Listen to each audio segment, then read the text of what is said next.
गंगा नदी के तट पर एक धर्मशाला थी। वहाँ एक गुरुजी रहा करते थे।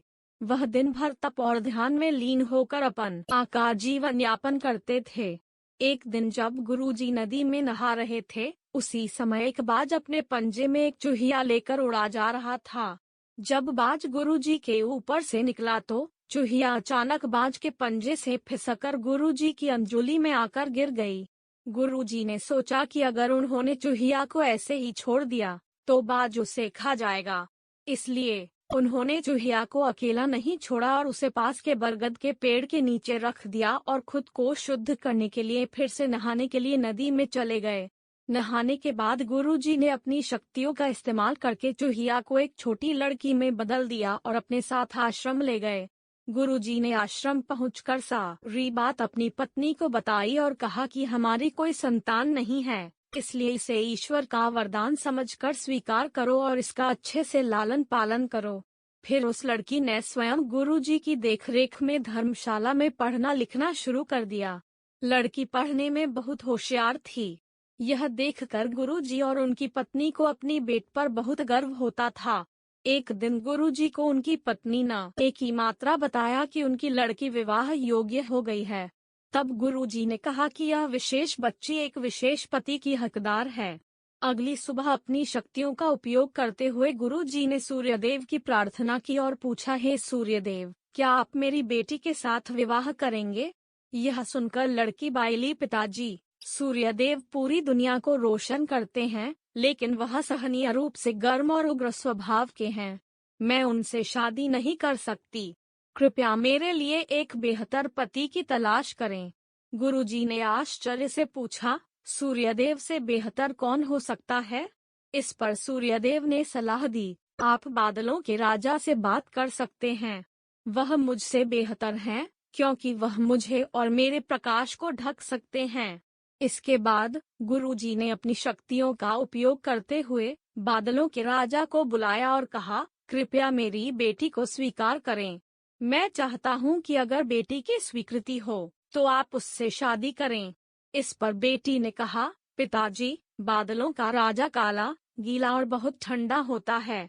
मैं उससे शादी नहीं करना चाहती। कृपया मेरे लिए एक बेहतर पति की तलाश करें। गुरुजी ने फिर से आश्चर्य में पूछा, भला बादलों के राजा से भी बेहतर कौन हो सकता है? बादलों के राजा ने सलाह दी, गुरुजी, आप हवाओं के भगवान वायुदेव से बात करें। वह मुझसे बेहतर हैं, क्योंकि वह मुझे कहीं भी उड़ाकर ले जा सकते हैं। इसके बाद गुरुजी ने फिर से अपनी शक्तियों का उपयोग करते हुए वायुदेव को बुलाया और कहा, कृपया मेरी बेटी के साथ विवाह स्वीकार करें, अगर वह आपको चुनती है तो। लेकिन बेटी ने वायुदेव से भी विवाह करने से इनकार कर दिया और कहा, पिताजी, वायुदेव बहुत तेज हैं। वह अपनी दिशा बदलते रहते हैं। मैं उनसे शादी नहीं कर सकती। कृपया मेरे लिए एक बेहतर पति की तलाश करें। गुरुजी फिर सोचने लगे, वायुदेव से भी बेहतर कौन हो सकता है? इस पर वायुदेव ने सलाह दी, आप पहाड़ों के राजा से इस विषय में बात कर सकते हैं। वह मुझसे बेहतर है, क्योंकि वह मुझे बहने से रोक सकते हैं। इसके बाद गुरुजी ने अपनी शक्तियों का उपयोग करते हुए पहाड़ों के राजा को बुलाया और कहा, कृपया मेरी बेटी का हाथ स्वीकार करें। मैं चाहता हूँ कि अगर वह आपको पसंद करती है तो आप उससे शादी करें। फिर बेटी ने कहा, पिता, पहाड़ों के राज बहुत कठोर हैं। वह अचल हैं। मैं उससे शादी नहीं करना चाहती। कृपया मेरे लिए एक बेहतर पति की तलाश करें। गुरुजी ने सोचा, पहाड़ों के राज से भी बेहतर कौन हो सकता है? पहाड़ों के राजा ने सलाह दी, गुरुजी, आप चूहे के राजा से बात करके देखिए।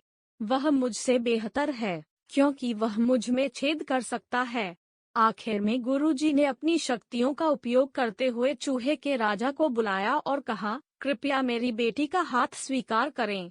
मैं चाहता हूँ कि आप उससे शादी करें, अगर वह आपसे शादी करना चाहे।